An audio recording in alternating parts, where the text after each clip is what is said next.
She woke up tied on cold dirt, lips split, wrists burning raw. The air smelled like hay, sweat, and something darker. Fear, the kind that settles into your bones and refuses to leave. Sadie Rowe did not scream. Screaming had failed her once before. That lesson cost her more than she wanted to remember.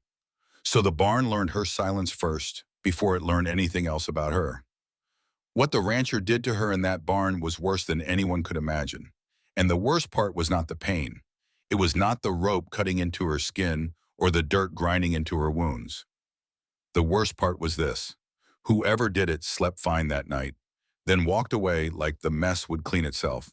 Not because of the blood on the floor, but because someone had decided she could be erased quietly. Like she was nothing, like she had never mattered at all. She lay on her side where light slipped through broken boards. Dust floated in the golden streams like it was watching her struggle. Her ankles were bound tight with rough hemp rope. Her hands had gone numb hours ago. Her mouth tasted like iron and old water that had sat too long in a dirty bucket. Every breath felt borrowed, like she was stealing air that did not belong to her anymore. The barn was not loud. It did not echo with violence or ring with her screams. It was worse than that. It was calm, patient, waiting, like it had seen this before and knew exactly how the story ended. Sadie tried to remember how long she had been there. Hours maybe, days maybe. Time breaks apart when fear stays too long. It loses its edges. Morning and night blurred together into one long stretch of darkness and pain. Her last clear memory was boots on wood, not rushed, not angry, just certain. The steady footsteps of a man who had already made up his mind. Someone had decided what she was worth, and then left her there like a chore already finished, like taking out the trash, like burning old papers. Outside, the desert did what it always did. It watched, and it said nothing. Miles away from that barn, a man named Hank Mercer rode in under a sky that looked baked dry and unforgiving. The kind of sky that makes promises it never keeps, the kind that watches men die and does not blink. He had bought the land for almost nothing, 30 acres of quiet, a house that leaned like it had given up on standing straight, a barn that stood crooked but refused to fall down. The previous owner had died without family, and the bank just wanted it gone. Hank did not come here for hope. He came for silence. The war had taught him how loud silence could be. All those nights lying awake, listening to nothing, hearing everything. The screams that were not there anymore but still echoed in his head. The faces of men he could not save. The weight of choices he could not take back. He thought he could handle silence now.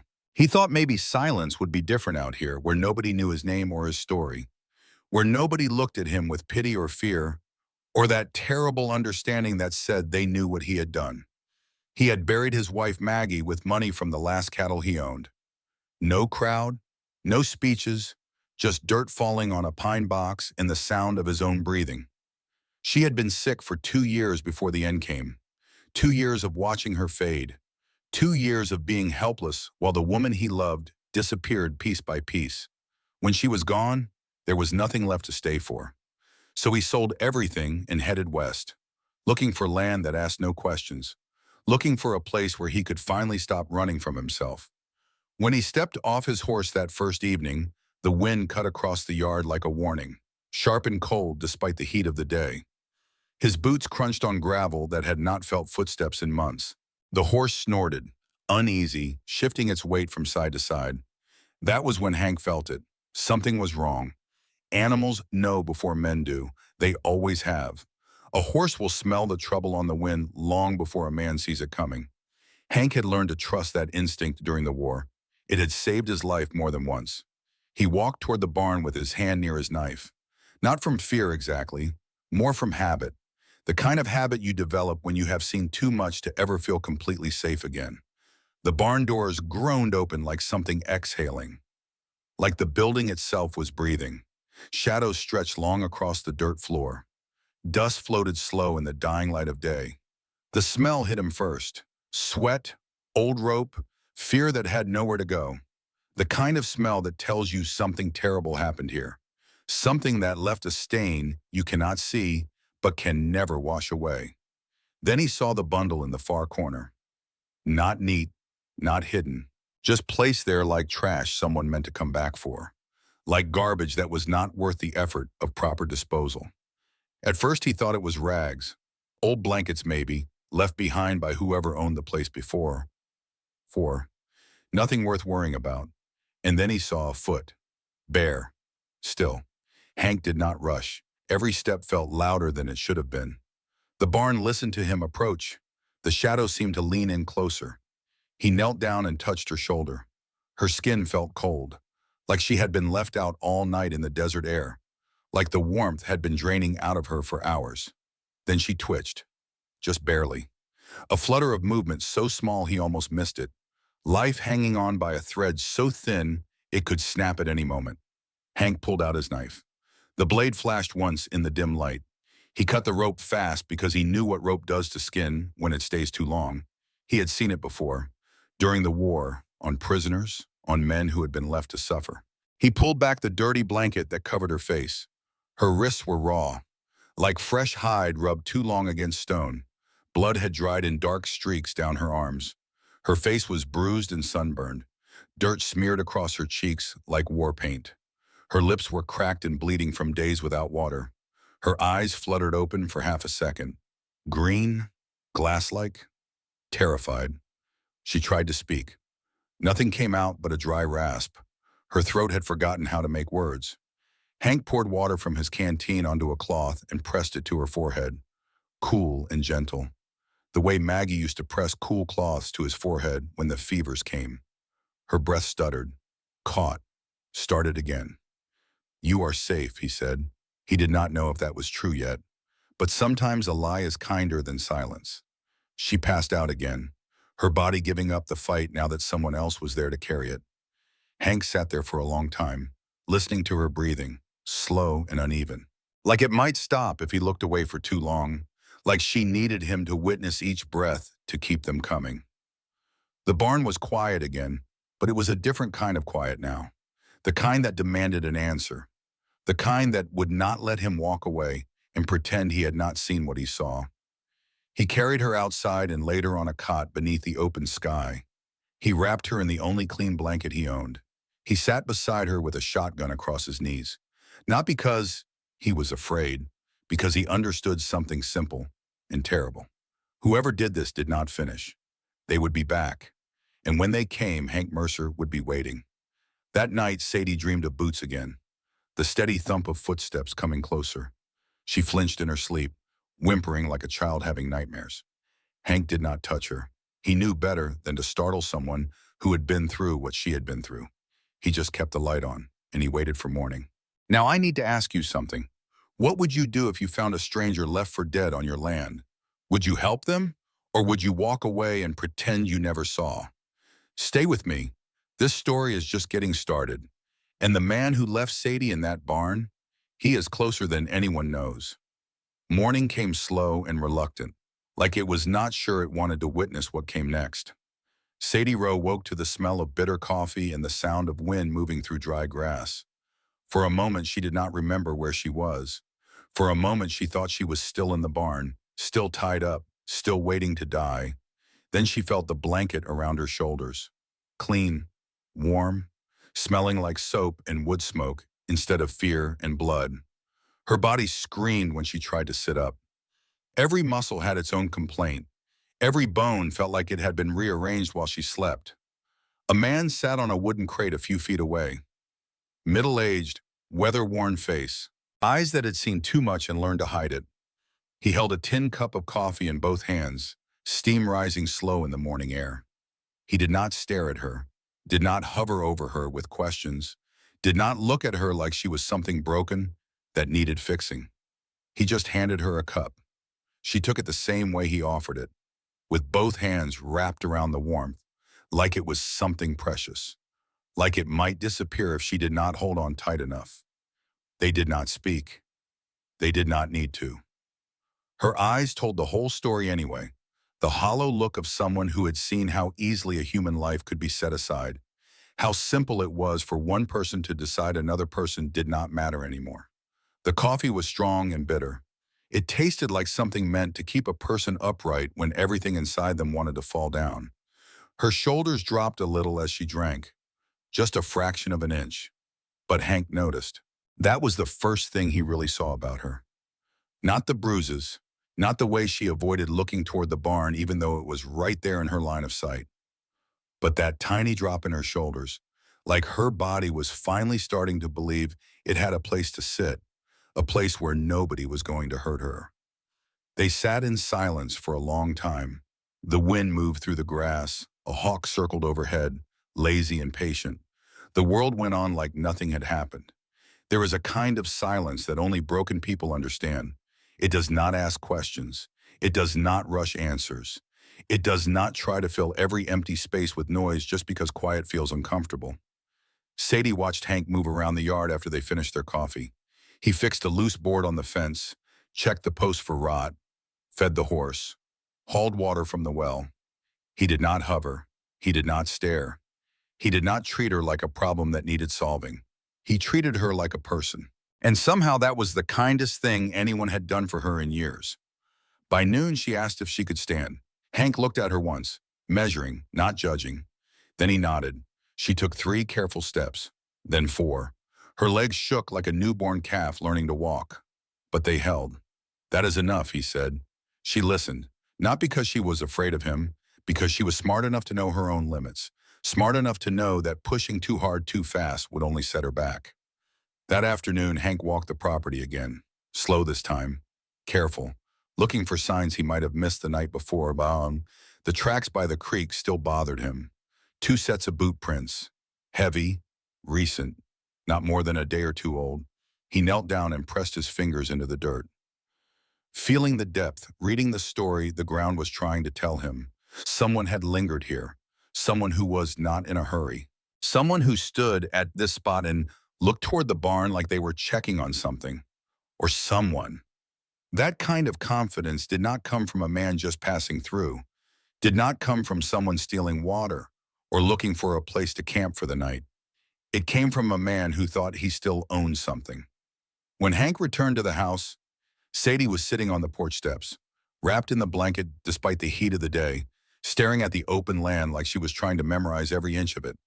"You remember anything?" he asked. He kept his voice flat, no pressure, no demand, just a question hanging in the air between them. She hesitated for a long moment. Then she nodded. "His name was Cal Turner," she said. Her voice cracked on the name. Like saying it out loud cost her something. Like the syllables had sharp edges that cut her throat on the way out. But she did not stop. "We were married once, long time ago, before I knew what kind of man he really was." She swallowed hard. Her hands tightened on the coffee cup she was still holding. "He left me, took the land, took everything that mattered, said I was not worth the trouble of a proper divorce, said I should be grateful he did not do worse." She looked up at Hank then, eyes steady but tired, the eyes of someone who had stopped expecting the world to be fair a long time ago. "He came back last week, had 2 men with him, big men, mean-looking, the kind who enjoy hurting people." Her voice got quieter, almost a whisper. "He said the deed was still his, kept talking about some old land grant, like a piece of paper made him king of everything, like the law would always be on his side no matter what he did." She paused, collecting herself, finding the strength to say the worst part. "He said I was part of the property, part of what belonged to him, and that he could do whatever he wanted with his own things."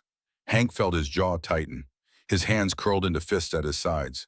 "They tied me up in that barn," Sadie continued, "like I was livestock, like I was something to come back for when they were ready, when they had finished whatever business brought them out this way." She looked at him then, really looked at him, searching his face for judgment or pity or that terrible knowing look that said he thought less of her for what had happened. She did not find any of that. "I did not think anyone would find me," she said. "I thought I was going to die in there, alone, forgotten, like I never existed at all." Hank nodded once, not in pity, in understanding. That night he set the second shotgun by the door. He sharpened the knife he had not used since the war. He set the bell at the gate a little tighter, so even a light touch would make it ring. Sadie watched him do it all. She did not ask why. Fear had taught her how to read preparation. The next few days settled into a strange rhythm. Sadie walked a little farther each morning, helped feed the horse, carried light buckets from the well. Hank let her. He did not tell her to rest all the time. He did not treat her like she was made of glass. He knew better than that. He knew that feeling useful was part of healing, that having something to do kept the dark thoughts at bay. By the fifth way, Sadie stood on her own without shaking. By the sixth day, she laughed. It happened when Hank burned the beans.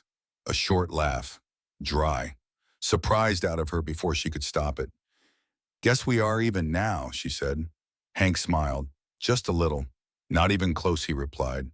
That evening, Hank found cigarette butts near the fence line. Fresh, not more than a few hours old. Someone had been standing there, watching the house, watching them. He did not show them to Sadie, but she saw the way his eyes moved toward the hills, the way his shoulders got tighter. "He is close," she said. It was not a question. "I think he never left," Hank answered. Sadie nodded slowly, taking in the information, processing it, not panicking. The next morning she surprised him. "Can you teach me to shoot?" Hank looked at her for a long moment, measuring again. But this time he was not measuring her strength. He was measuring her resolve. He saw fear there. Of course he did. She would have been a fool not to be afraid. But he also saw something else, something that had not been there when he first found her in that barn. Determination, the kind that comes from deciding you are never going to be helpless again. He did not answer with words. He walked to the shed, came back with a worn rifle and a box of shells. He set up empty cans along the fence rail. "Start slow," he said. Her first shot missed wide. The can did not even move. Her second shot hit dirt. Her third shot came closer. She laughed under her breath, frustrated but not giving up. By the seventh shot, the can jumped clean off the rail. Hank nodded. "That will do," he said. Sadie did not smile. But her eyes were different now. Something had shifted behind them. Something that looked a lot like hope. That night they sat by the fire. Beans that had boiled too long. Stars stretched wide overhead like a blanket made of light. Sadie spoke more than she had before. About how the town had looked away when Cal first started getting mean. About how everyone knew what kind of man he was, but nobody wanted to get involved. About how Cal always seemed to know exactly who would stay silent. "If he comes back," she said finally, "I will not be tied up again." Hank did not respond right away. He stirred the fire with a stick, watching the sparks rise up toward all those uncaring stars. "Good," he said finally. And somewhere out there in the darkness, the bell at the gate rang once. Soft, almost gentle. Neither of them moved. They just looked at each other, both knowing that this moment had been walking toward them since the barn door opened. Cal Turner was coming, and this time Sadie Rowe would be ready. The bell at the gate rang again just before sunset the next day. Not loud, not rushed, just enough to let Hank Mercer know someone wanted him awake. He stood on the porch with the rifle resting against his leg, looking out toward the dust rolling in slow from the direction of town, the kind of dust that says riders are coming.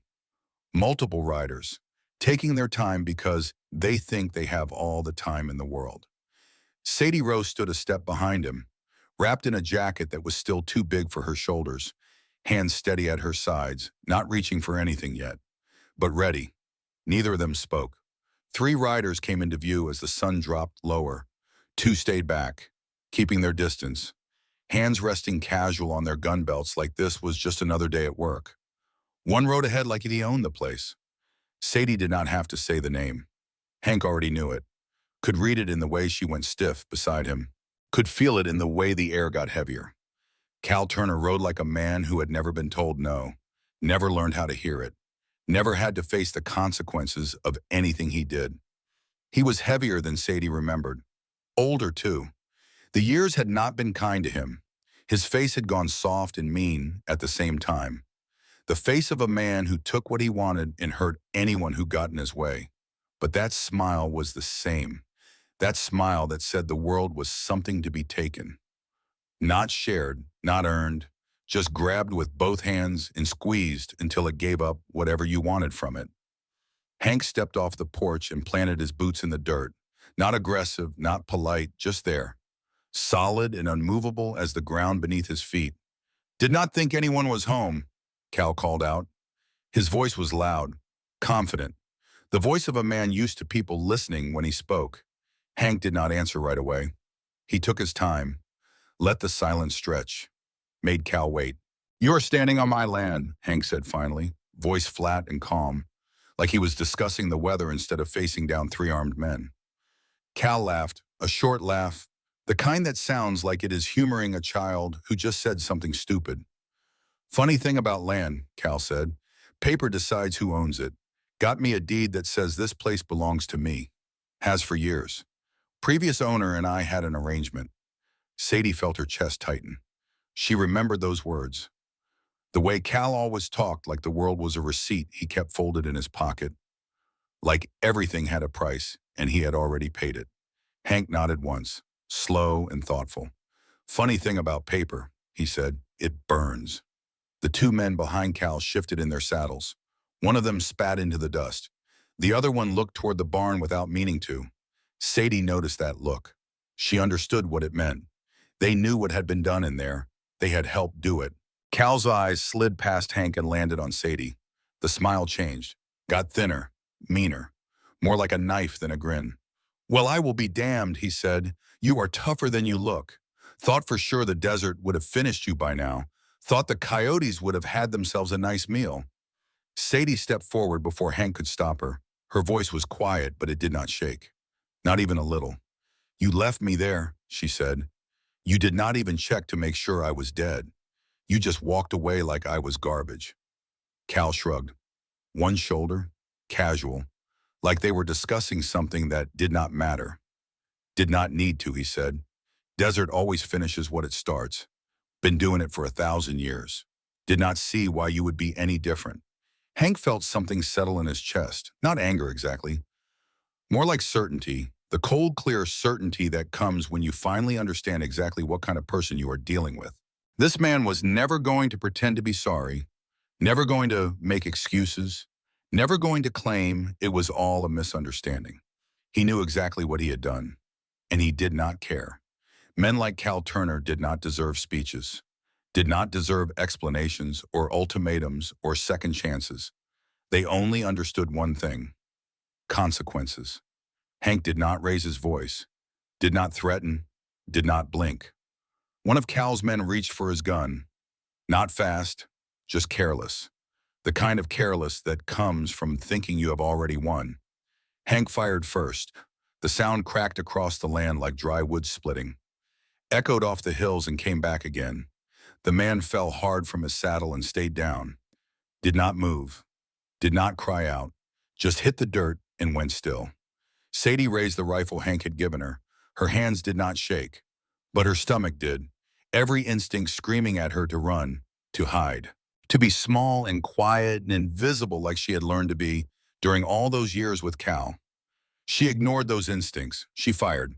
The second man did not drop clean like the first one. He yelped and went down hard, grabbing at his leg, blood spreading through his pants, trying to crawl for cover behind his horse, screaming curses that got lost in the chaos. Cal dove off his horse and rolled toward the corral, firing wild shots that hit nothing but fence posts and dirt. One round chewed through the porch rail right next to where Sadie was standing. Wood splintered and popped like dry bone. Dust jumped off the ground around Hank's boots. Close. Too close. But not close enough. Hank moved steady, not chasing, not rushing, moving the way a man moves when he knows exactly what he is doing, when he has done this before and survived. Sadie circled wide, the way Hank had shown her during their practice sessions, keeping low, using the water trough for cover, working her way around to cut off Cal's escape route. She felt the fear. Of course she did.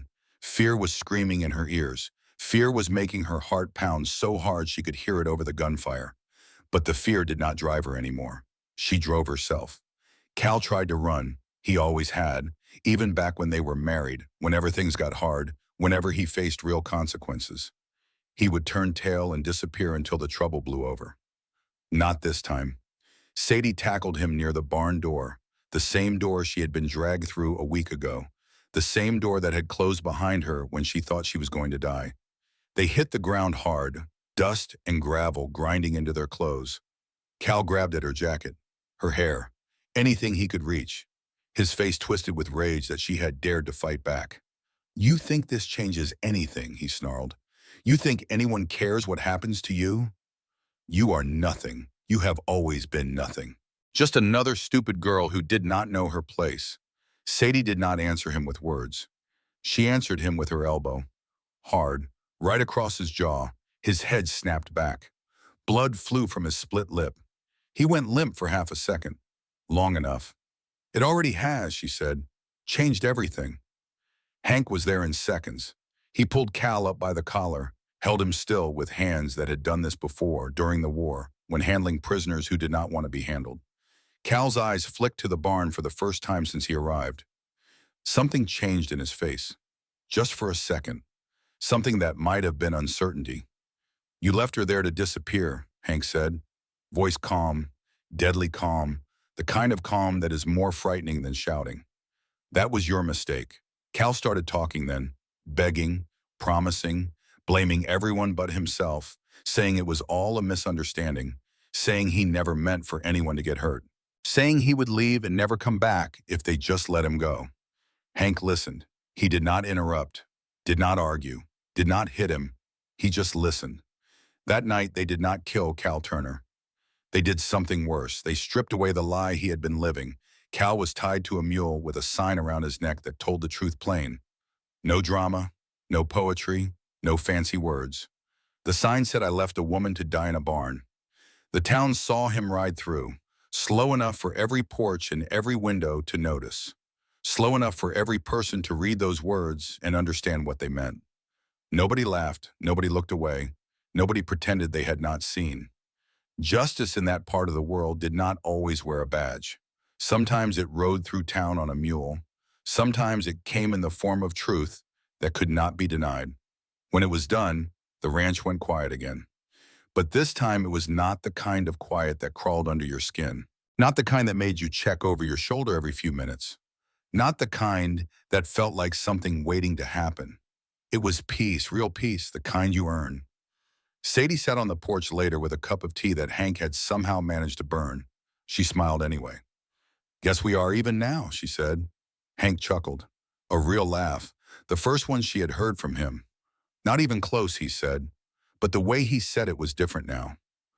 Lighter, like maybe even was not such a bad thing to work toward. Days passed, fences got mended, the barn doors stayed open to let the light in and the darkness out. Sadie still had bad nights. Still woke up gasping sometimes. Still saw Cal's face in her dreams. Hank still woke up early, still checked the property before sunrise, still listened to the wind like it might be carrying warnings. Healing did not show up all at once. It came in pieces. Small moments, tiny victories, a night without nightmares.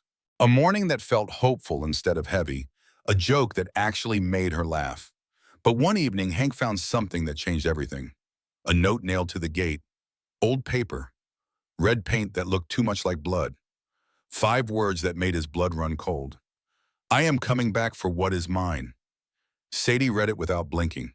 Her face went pale, but her voice stayed steady. "That is not Cal's handwriting," she said. Hank folded the note and slid it into his coat pocket. His jaw was tight. His eyes had gone distant, looking at something she could not see. "No," he said. "It is from someone older, someone I hoped would never find me." The wind picked up, the land went still, and Sadie realized something that made her stomach drop. The ranch was not done being tested. Cal Turner was just the beginning. The note stayed in Hank Mercer's coat pocket for 2 days, not because he forgot about it, because he did not want to say it out loud and make it real. Sadie Rowe noticed anyway. She noticed everything now. The way Hank checked the gate twice before breakfast. The way he listened to the hills before he listened to her. The way his coffee went cold every morning because he kept staring past the fence line at something she could not see. On the 3rd morning, another letter came, not carried by a rider, not handed over with a warning, just sitting there, stuck in the fence post like it belonged, like it had always been there waiting for someone to find it. Plain envelope, no return name, no town mark, no kindness anywhere in the creased paper. Hank held it for a long time before opening it. Inside the house, Sadie was making biscuits. The smell drifted out through the open window, warm and homey, almost enough to fool him into feeling normal. Almost. He opened it with 2 fingers and read 4 words. I remember Tombstone. Hank's mouth went dry. Not from fear exactly, from memory. The kind of memory that ambushes you when you least expect it. The kind that tastes like smoke and sounds like screaming. He folded the letter slow, slid it into his pocket right beside the other note. Then he stood there in the yard like a man trying to hear something that was not just wind. Sadie stepped onto the porch, wiping her hands on a kitchen towel. Flour dusted across her apron like snow. You get mail out here, she asked, trying to sound casual, failing. Hank did not look up. Not the kind you want, he said. She came down a step, eyes narrowing just a little, reading him the way she had learned to read him over these past weeks. Who is R? She asked. Hank finally looked at her. He could have lied, could have made something up, could have pretended it was nothing important. He did not. Old mistake, he said, from a long time ago, before I came out here, before you, before everything. Sadie held his gaze. She did not push, but she did not let it go either. That was the thing about her now. She was not loud. She did not demand answers or throw tantrums or threaten to leave if he did not tell her everything. She was steady, patient, strong in a way that had nothing to do with muscle. That afternoon, Hank worked harder than he needed to, fixed boards that did not need fixing, moved tools that were already put away. Anything to keep his hands busy while his mind ran circles around itself. Sadie watched him for a while, then went back inside. She did not follow him around asking questions. She knew how it felt when your own thoughts would not leave you alone, how sometimes the kindest thing someone could do was give you space to wrestle your demons in private. When night came, Hank did not light the porch lamp. He did not like being seen. Not tonight. Sadie noticed that too. She brought 2 cups of tea outside anyway, set one near his knee where he sat on the porch steps. You do not have to tell me, she said, but do not shut me out either. We have been through too much for secrets now. Hank stared into the darkness. The land looked peaceful, stars coming out one by one, coyotes starting to sing somewhere far away. But he knew peace was not a promise. It was something you borrowed, and somebody always came to collect. I used to run with men I should not have, he said finally. His voice was quiet, like he did not want the ranch hearing it, like the words themselves might summon something terrible if he spoke them too loud. Sadie stayed still, no gasp, no judgment, just listening. It was before the war, Hank continued, before I had anything worth losing, before I knew who I wanted to be. He swallowed hard. His throat felt tight. Tombstone, he said, that place gets into your bones. Mention it once and you taste dust for a week, wild and lawless and full of men who thought rules were for other people. Sadie nodded, like she understood, even if she did not know the details. There was a man, Hank said. Name was Roar, short for something longer, but nobody ever used his full name. He was the kind of man who could smile while he hurt you, the kind who made cruelty look easy. He paused, gathering himself for the worst part. He led a crew, outlaws mostly, men running from something or towards something, did not matter which. I rode with him for a while, his hands curled into fists in his lap. We were not saints. We were not heroes. We were just men who thought the world owed us something because life had been hard, thought that gave us the right to take what we wanted. Sadie's fingers tightened around her cup, but she did not interrupt. Did you hurt someone? She asked finally, voice gentle. No accusation in it. Hank did not answer right away. Then he spoke like a man stepping onto thin ice, knowing it might crack, knowing he had to cross anyway.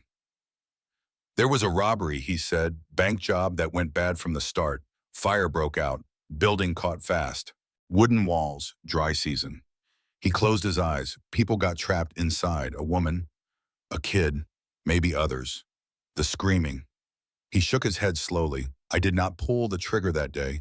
I did not start the fire, but I was there. I saw what was happening, and I did not stop it. Did not even try. His voice cracked. I just stood there, watched, like it was happening to someone else, like I was not part of it. Sadie exhaled slow. The wind moved through the grass. Somewhere out in the dark, a coyote yipped once and then went quiet again. That is what haunts you, she said. Not what you did, what you did not do. Hank nodded, unable to speak. Roar found you, Sadie said. It was not a question. Hank nodded again. And if he found me, he found what matters to me. Sadie looked toward the barn without meaning to, then back at Hank. So he is not here for the land, she said. Hank shook his head once. He is here for the story. Men like him, they like endings. They like knowing they still have power over the people who walked away. They like reminding you that you can never really escape what you were. Sadie set her tea down on the porch boards. Then we do not give him one, she said. An ending, I mean. We write our own story, not the one he wants. Hank almost smiled at that, almost. The next morning he saddled up before the sun fully cleared the ridge. Sadie stepped onto the porch, hair pulled back, blanket around her shoulders against the morning chill. Where are you going, she asked. Checking the east fence, Hank said. Sadie gave him a look that said she was not asking because she believed him. She was asking because she was polite. Do not be stupid, she said. Hank paused with his boot in the stirrup. That is the nicest thing you have said to me all week, he replied. Sadie huffed a small laugh, then got serious again. Come back, she said. It was not a request. It was a demand. The kind of demand that only comes from someone who cares. Hank nodded once and rode out. He did not head toward the east fence. He headed toward the ridge trail, the place where the wind always changed first, where you could see for miles in every direction, where a man who wanted to be found might wait. Halfway up the trail, he saw a small fire. Not a wildfire, not a camp someone built by accident, a controlled little flame, neat and tidy, the kind of fire a man builds when he wants to be seen but not surrounded. Hank dismounted and walked in slow. Rifle stayed low, but ready. His heart did not. Then he heard a voice from the darkness beyond the firelight, calm as a man asking for sugar in his coffee. You still wear the same boots, Mercer? Hank stopped. He did not look around fast, did not show surprise. Roar stepped into the firelight like he had been invited, like this was his land and Hank was the visitor. He was older now, rougher, face carved with lines that told stories of hard living and harder choices. But that grin was the same, that grin that said pain was funny as long as it happened to somebody else. The same grin Cal Turner used to wear. You got guts showing up alone, Roar said, or you got tired of living. Cannot decide which. Hank kept his eyes on him and, I am tired of you, he said. Roar chuckled and leaned closer to the fire, warming his hands like they were old friends catching up.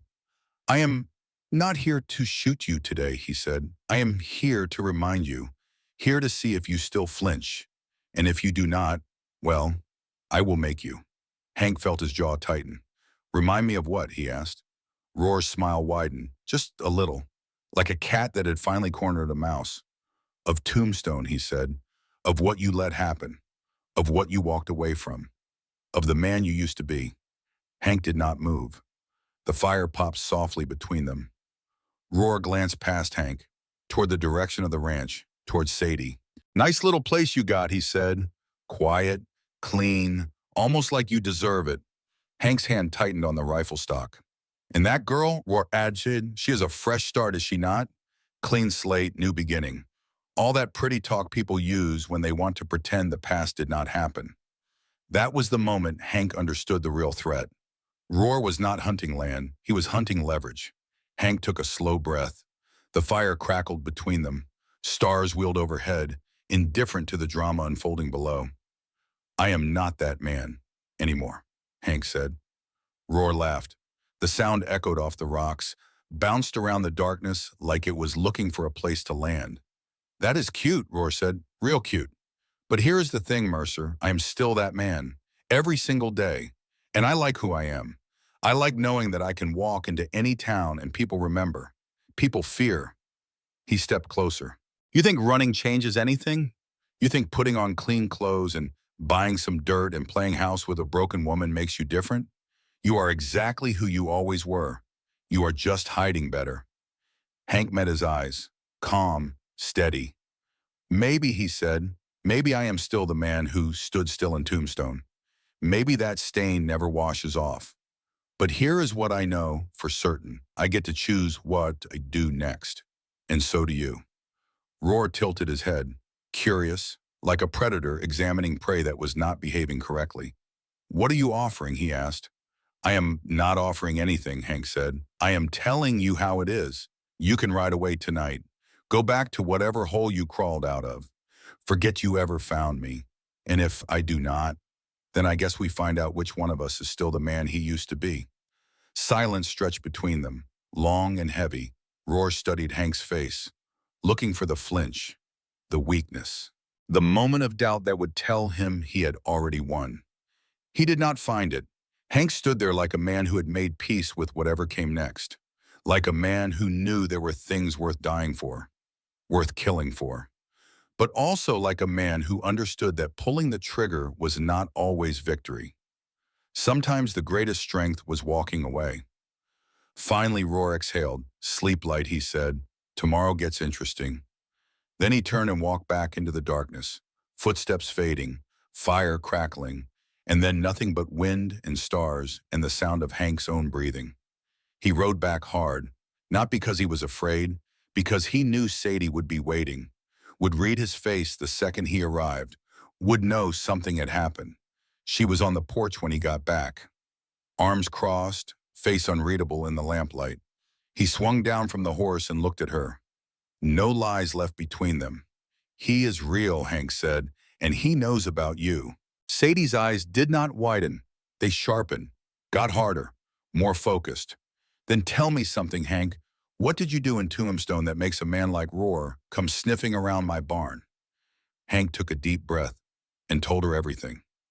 The crew, the robberies, the night the bank job went wrong, the fire, the screaming, the way he had stood there frozen while people died, the guilt that had followed him ever since, the reason he ran, the reason he buried himself out here in the middle of nowhere. Sadie listened without interrupting, without judging, without flinching. When he finished, she was quiet for a long moment. Then she spoke. You made a terrible mistake, she said, a long time ago, and you have been punishing yourself for it ever since. Hank nodded, unable to speak. But here is what I see, Sadie continued. I see a man who found me dying in a barn and did not walk away. I see a man who took care of a stranger because it was the right thing to do. I see a man who taught me how to stand up for myself again. She stepped closer. That man is not the same person who stood still in Tombstone. People change, Hank. They grow. They learn. They become better versions of themselves. But what I did, Hank started. What you did was terrible, Sadie agreed, and nothing will ever undo it. But what you do now matters too. Maybe it matters more. She put her hand on his arm. Roar wants you to believe you are still that man. He wants you trapped in the past because that is where his power lives. But you do not have to stay there. Hank looked at her, really looked at her. This woman who had been left for dead in a barn, who had every reason to give up, who had faced her own monster and won. She was standing here telling him it was okay to forgive himself. How do you do it, he asked. How do you keep going after everything that happened to you? Sadie smiled, small and sound and beautiful. I decided that Cal Turner does not get to write the ending of my story, she said. Only I get to do that, and I decided my story is not going to be about what was done to me. It is going to be about what I did next. She squeezed his arm. Make the same choice, Hank. Let Tombstone be a chapter, not the whole book. They stood there on the porch for a long time on, not speaking, just being together. Two broken people holding each other up. The next few days were tense. Every sound made them flinch. Every shadow looked like a threat. They slept in shifts, kept weapons close, watched the horizon for dust. But Roar did not come. Not the next day or the day after. It was almost worse than if he had attacked. The waiting, the not knowing, the constant tension that never quite broke. Then one morning the sheriff rode up. Hank watched him approach with the rifle across his knees. The sheriff stopped at the gate, tipped his hat. His face was tired and worried. Heard some things, the sheriff said, about a man asking questions in town. Rough-looking fellow. Mean eyes. Hank nodded. We have met. The sheriff shifted in his saddle. Uncomfortable. Off the record, he said, man like that does not ask questions unless he is planning something. And he has been asking a lot of questions about this ranch, about you, about the lady. Sadie stepped out onto the porch. What kind of questions? She asked. The sheriff looked at her, something like respect in his eyes. The kind that tell me you two need to be ready, he said. Whatever happened between you and this Roar fellow, he is not planning to let it go. We know, Hank said. The sheriff nodded slowly. I cannot be out here every day, he said, and I cannot stop a man from riding through public land. But I can tell you this, whatever you have to do to protect yourselves, you do it. And I will not ask too many questions afterward. He tipped his hat again and rode off. Sadie watched him go. That is as close to permission as we are going to get, she said. Hank stood up. Then let us stop waiting, he said. Let us finish this. That evening they made their preparations, not for defense this time, for offense. Hank knew Roar, knew how he thought, knew that men like him could not stand being ignored, could not handle prey that did not run. So they would not run. They would not hide. They would not wait for Roar to come to them. They would go to him. Sadie loaded the rifle, checked the chambers, tested the sight. You do not have to come, Hank said. She looked at him, eyes hard. Yes, I do, she said. This is my fight too now. Whatever your past did, it came to my door. It touched my life. I have a right to help finish it. Hank looked at her for a long moment. Then he nodded. Okay, he said. Together, then. They rode out at dawn, following the trail to the ridge, to the place where Hank had faced Roar before. The fire was cold now, ashes scattered. But there were tracks leading west, into the hills, into the places where a man could hide and wait and plan. They followed. The sun climbed higher. The land was rougher, rocks and scrub and narrow paths that wound through canyons. And then they found it, a camp, hidden in a shallow canyon. 3 horses tied to a line, a tent, a cook fire with smoke still rising. And Roar, sitting on a rock, cleaning his gun, like he had been expecting them. Well now, he said, look who finally grew a spine. Hank dismounted. Sadie stayed on her horse. Rifle ready. It is over, Roar, Hank said. Whatever you came here for. It is over, Roar laughed. Is it? He stood up, gun hanging loose at his side. Because from where I am standing, it is just getting started. He looked at Sadie. She is pretty, he said. I can see why you wanted to play hero. Must feel good after all those years of being a coward. Sadie spoke before Hank could. You do not get to talk about him, she said. You do not know anything about what kind of man he is now. Roar raised an eyebrow. Feisty, he said. I like that. He looked back at Hank. Here is how this goes. You give me what I want, and I ride away. Simple as that. What do you want? Hank asked. Roar smiled. That terrible smile. I want you to admit what you are, he said. I want you to say it out loud. That you are a coward and a criminal, and that everything good in your life is built on lies. I want you to know that no matter how far you run, you can never escape Tombstone. I want you to live with that. Every single day. Hank was quiet for a long moment. Then he spoke. No, Roar's smile flickered. Just for a second, like a candle in wind. No, Hank said again. I am not giving you that. You do not own me anymore. Tombstone does not own me. The past does not own me. He took a step forward. I did terrible things. I know that. I live with it every single day. I see those faces when I close my eyes. I hear that screaming in my dreams. Another step. But I am not that man anymore. And no amount of threatening or bullying or trying to drag me back is going to change that. Roar's jaw tightened. You think you can just decide to be different? He said. You think it works like that? Snap your fingers and all the blood washes off. No, Hank said. I think it takes work, every day. I think it takes choosing over and over again to be better. I think it takes facing the worst parts of yourself and deciding they do not get to win. He stopped, close enough now that he could see the sweat on Roar's forehead, the uncertainty in his eyes. You came here looking for the man who used to flinch, Hank said. But he is gone. You want to drag me back to Tombstone? Fine, I will go there in my mind every night anyway, but I am not going to let it destroy what I am building now. Sadie watched from her horse. rifle still ready, heart pounding. She had never seen anyone stand up to evil like this. Not with guns or violence, with words, with truth, with the simple refusal to be controlled anymore. Roar's hands were shaking now, not from fear, from rage. "You do not get to walk away," he snarled. "Not again, not after everything." "Why?" Hank asked. "Why does it matter so much to you what I do with my life?" "Because you got out," Roar exploded. "You just left, rode away like nothing happened, like we meant nothing, like the crew meant nothing." His voice cracked. "We were brothers," he said. "We had each other's backs, and you just vanished. Did not even say goodbye." Hank went very still. He had not expected this. Not underneath all the threats and posturing. He had not expected pain. "I was drowning," Hank said quietly. "Every day with the crew, I was losing pieces of myself. I did not leave because I thought I was better than you. I left because I was dying inside."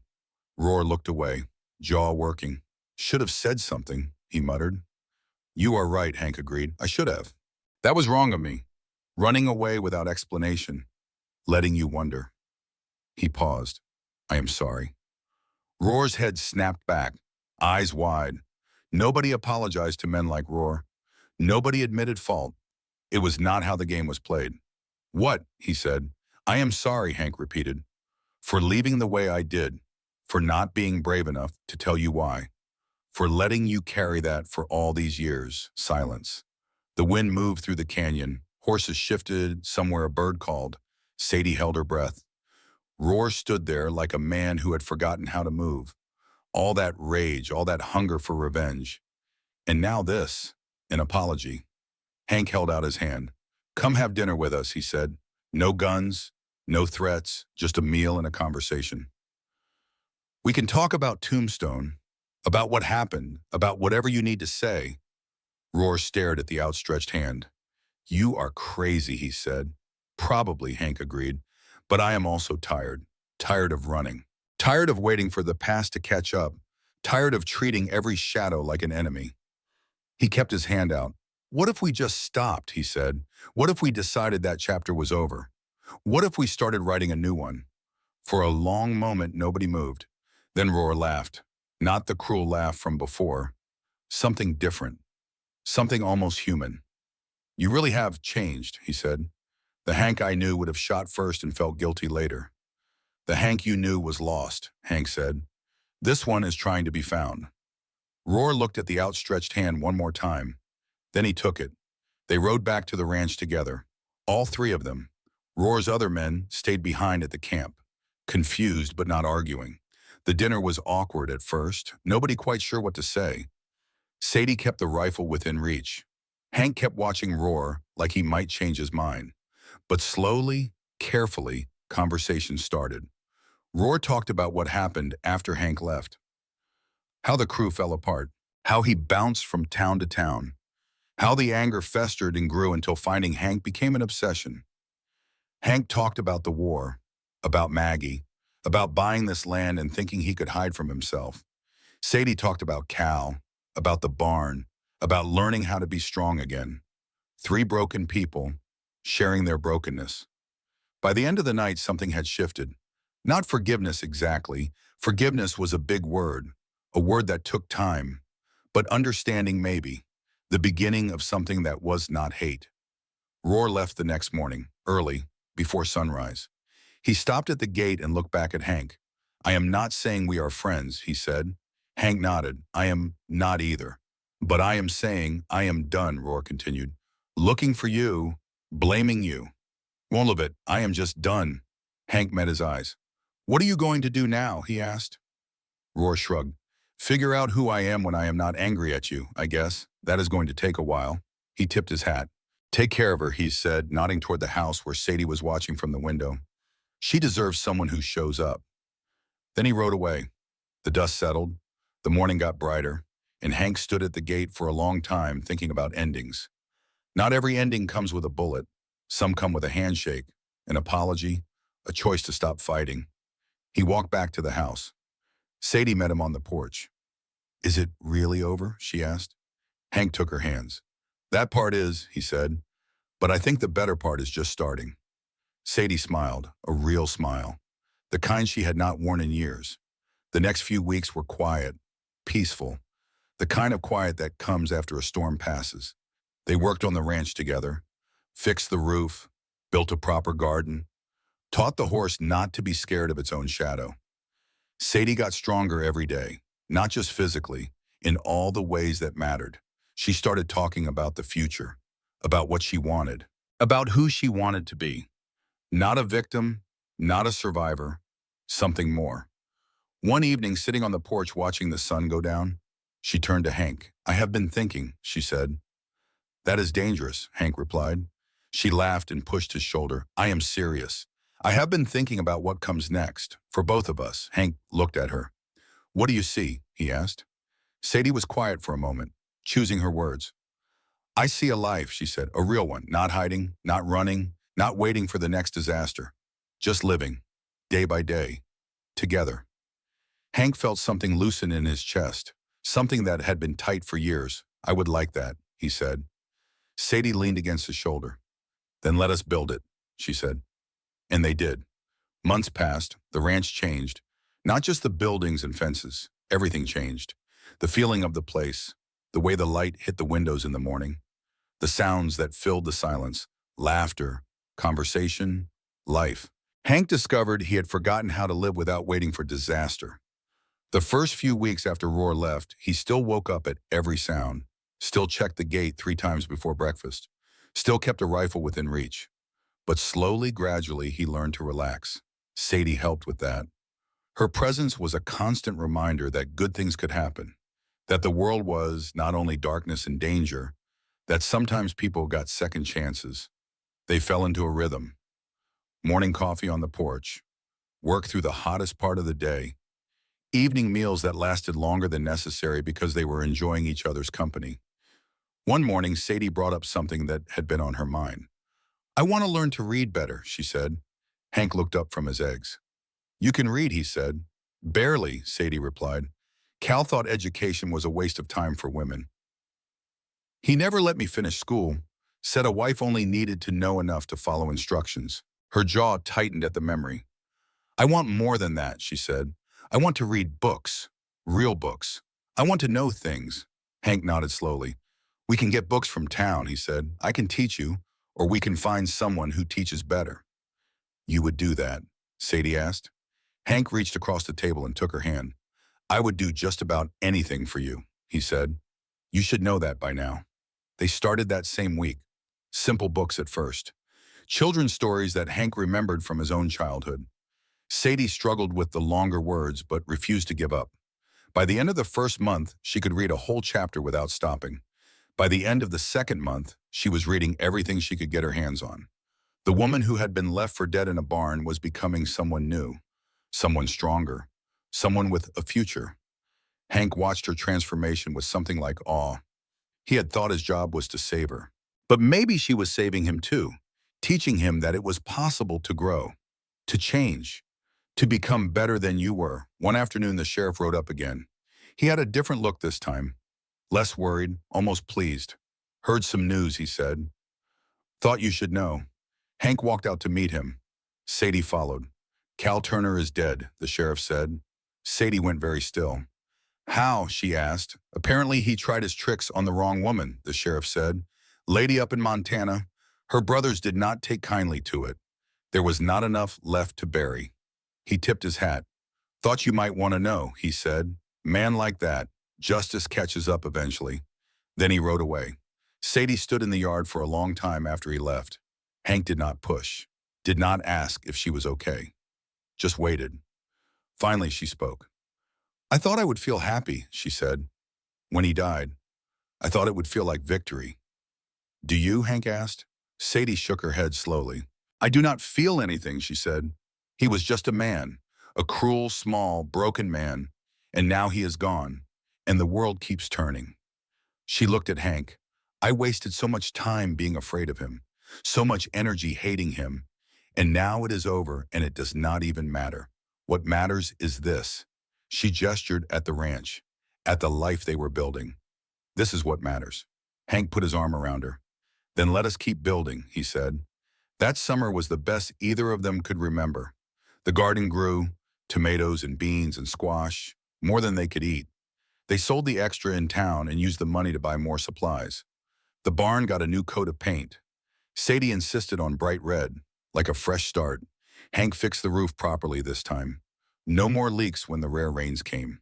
They got a depicted, a scruffy mutt that wandered in one day and refused to leave. Sadie named him Lucky. Lucky turned out to be the perfect ranch dog, smart enough to help with the livestock, lazy enough to nap on the porch, loyal enough to bark at strangers. The three of them made a good team. One night, Hank could not sleep. He got up quietly, went out to the porch, sat in his usual spot and looked up at the stars. Sadie found him there an hour later. "Bad dreams?" she asked. Hank shook his head. "Good thoughts," he said. "Too good to waste on sleeping." She sat down beside him. "Tell me." Hank was quiet for a moment, choosing his words. "I spent so many years believing I did not deserve anything good," he said. "Believing the past meant I had to suffer forever. Believing happiness was for other people." He looked at her. "You changed that," he said.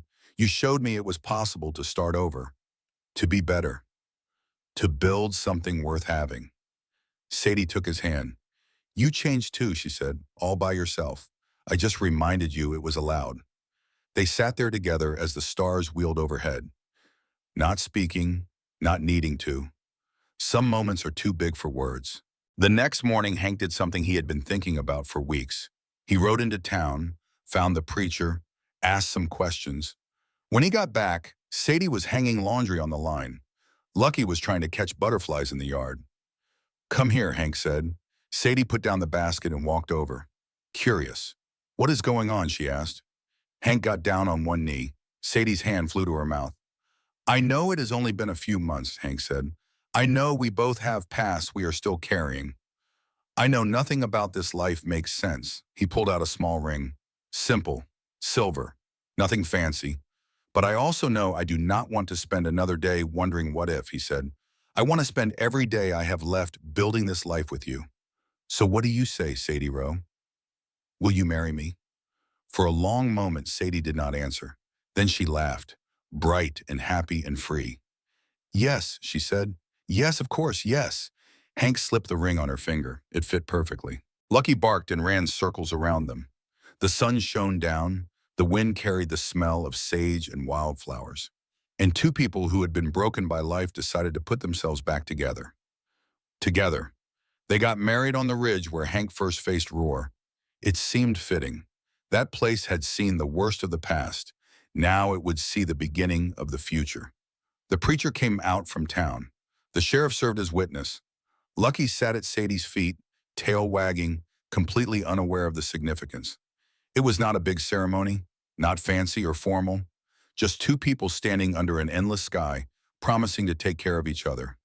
Sadie wore a dress she made herself, white cotton with blue wildflowers embroidered around the hem. She had spent weeks on it, every stitch a promise. Hank wore the cleanest shirt he owned. He had shaved for the first time in months. Sadie barely recognized him. "You clean up nice," she said. "Do not get used to it," he replied. The preacher read the words. The vows were spoken, rings exchanged, and just like that, they were married. The celebration afterward was simple. Good food, a bottle of wine the sheriff brought, stories and laughter around a fire as the sun went down. Hank watched Sadie across the flames, her face lit up by firelight, her laughter rising toward the stars. He could not believe this was his life now. After everything, after Tombstone and Maggie, and all those years of wandering, he had found a place, found a person, found a reason to stay. "Thank you," he said later, when they were alone. "For what?" Sadie asked. "For not giving up," Hank said. "For fighting your way out of that barn. For being strong enough to let me help. For choosing me." Sadie touched his face. "We chose each other," she said. "That is how it works. The first year of marriage was not perfect. Nothing ever is. They argued sometimes. About small things mostly. Where to put the new fence. How to train Lucky. Whether beans counted as a complete meal. But they always worked it out. Always talked through the hard parts. Always remembered what mattered. One day, Sadie got sick. Not seriously sick, just a fever and some stomach trouble. But it scared Hank more than he expected. He sat by her bed for 3 days, brought her water and soup, read to her from her favorite books, refused to leave her side. When the fever broke and she finally opened her eyes, he was still there. "You look terrible," she said. Hank laughed, relief flooding through him. "You scared me," he said. "Takes more than a fever to get rid of me," Sadie replied. Her voice was weak, but her eyes were strong. "You should know that by now." He kissed her forehead. "I do," he said. "I just keep forgetting." That autumn, they got news from town, a letter from someone unexpected. Roar had written. Hank held the envelope for a long time before opening it, not sure what to expect, not sure he wanted to know. The letter was short. "Mercer, I'm in California now. Got a job at a lumber mill. Honest work, hard work, the kind that makes you sleep at night. Wanted you to know I am doing better. Not good yet, but better. That dinner at your place. It stuck with me. The way you and your wife looked at each other, like you actually believed in something. I want that. I do not know how to get it, but I want it. Take care of yourself and her. R." Hank read the letter twice, then he handed it to Sadie. She read it and smiled. "See," she said, "people can change." Hank nodded slowly. "I guess they can." Winter came hard that year. Snow piled up higher than anyone expected. The roads became impassable. For weeks they were cut off from town. But they were ready, plenty of food stored, plenty of firewood stacked, plenty of time to spend together. They read books by the fire, played cards, told each other stories, learned things about each other they never knew. Sadie learned that Hank could sing. Not well, but enthusiastically. Hank learned that Sadie could draw. Portraits mostly. She sketched his face one evening without telling him. When she showed him, he was amazed. "You made me look better than I am," he said. "No," Sadie replied. "I just showed you what I see." They survived the winter, stronger than before. Spring brought new life. The garden came back. The grass turned green. Flowers appeared in places they had not planted them. And something else came with spring. Sadie started feeling sick in the mornings again. At first she thought it was just a change of seasons, her body adjusting. Nothing to worry about. But the sickness kept coming. Every morning, regular as clockwork. Hank noticed the pattern before she did. "You should see the doctor in town," he said. "It is nothing," Sadie replied. "Humor me." She went to town, saw the doctor, came back looking stunned. "What did he say?" Hank asked. Worried, Sadie sat down, slowly, like she needed to process something huge. "I am pregnant." Hank's brain stopped working. "What?" he managed. "Pregnant," Sadie repeated. "We are having a baby. A baby." He sat down next to her, legs suddenly unsteady. "A baby," he repeated. Sadie laughed, tears in her eyes. "That is what I said." And then Hank was laughing too, and crying and holding her tight. A baby, a family, a future they had never dared to imagine. The months that followed were filled with preparation. Hank built a crib with his own hands, carved little animals into the posts, deer and rabbits and birds, things a baby might like to look at. Sadie sewed blankets and tiny clothes, learned everything she could about babies from books and from women in town who had been through it before. They were scared. Of course they were. Neither of them had experience with babies. Neither knew if they would be good parents. But they were also excited. More excited than they had ever been about anything. This was what they had built. This was what all the struggle was for, a new life, a chance to get it right. The baby came on a cold, clear night in January. The doctor from town made it just in time. Sadie was strong and brave through all of it. Hank held her hand and told her she could do this. And then there was crying, not Sadie's, not Hank's. A baby's cry, loud and healthy and beautiful. "It is a girl," the doctor said. He placed the baby in Sadie's arms. Hank looked at his wife holding his daughter and felt something he had not felt in decades. Complete. They named her Hope, because that is what she was. Hope for the future. Hope that the past did not have to define everything. Hope that two broken people could create something perfect together.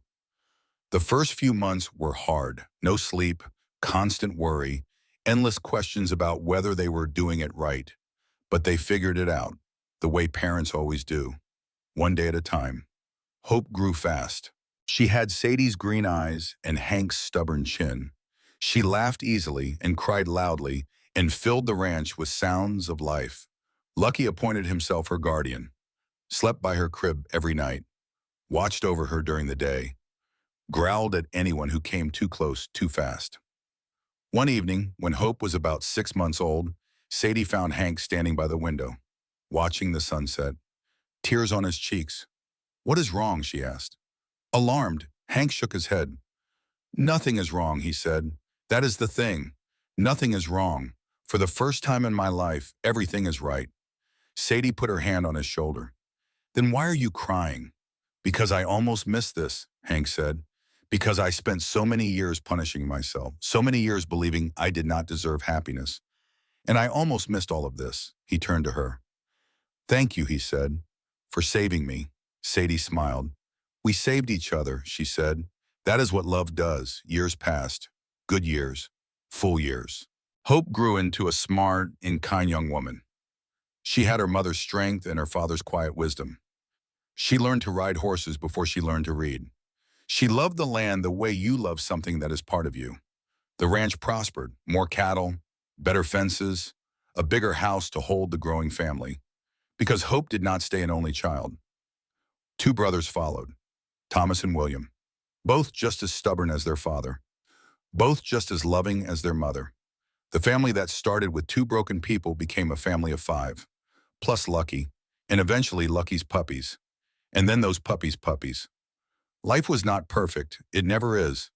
There were hard winters and dry summers, sickness and setbacks, arguments that lasted too long, mistakes that hurt more than they should have. But there was also love, always love, enough to carry them through the hard parts. Hank never forgot Tombstone, never stopped feeling the weight of what he had done. But he learned to carry it differently, not as punishment, as motivation, a reminder every day to be better than he was. Sadie never forgot the barn, never stopped having nightmares sometimes, but she learned to wake up from them and see the life she had built, the husband who loved her, the children who needed her, the home that was truly hers. They grew old together, the way good couples do, watched their children grow, welcomed grandchildren, became the kind of people the community looked up to. One evening, when they were both gray-haired and slow-moving, they sat on the porch together, the same porch where it all started. Sadie looked out at the land, at the barn with its bright red paint, at the garden that had grown larger every year. "You know what I was thinking," she said. "What?" Hank asked. "That day you found me, I thought my life was over. I thought I was going to die alone in that barn and nobody would ever know or care." She turned to look at him. "I was so wrong," she said. "My life was not over. It was just starting." Hank took her hand, the same hand he had held that first night. "All those years ago, best mistake that man ever made," he said, "leaving you where I could find you." Sadie laughed. "Not a mistake," she said. "Fate. The good kind." They sat there together as the sun went down, as the stars came out, as another day ended and another night began. Two people who had been broken by life, who had found each other in the darkness, who had built something beautiful from the wreckage of their pasts. Not a fairy tale, something better, a true story, the kind that reminds you it is never too late to change, never too late to heal, never too late to start again. If this story meant something to you, carry it with you. Remember it on the hard days, when you think you are too broken, too damaged, too far gone. Remember Sadie Rowe, who survived the barn. Remember Hank Mercer, who forgave himself for Tombstone. Remember that every ending is really just a new beginning. And remember that sometimes the best stories are not about revenge. They are about second chances.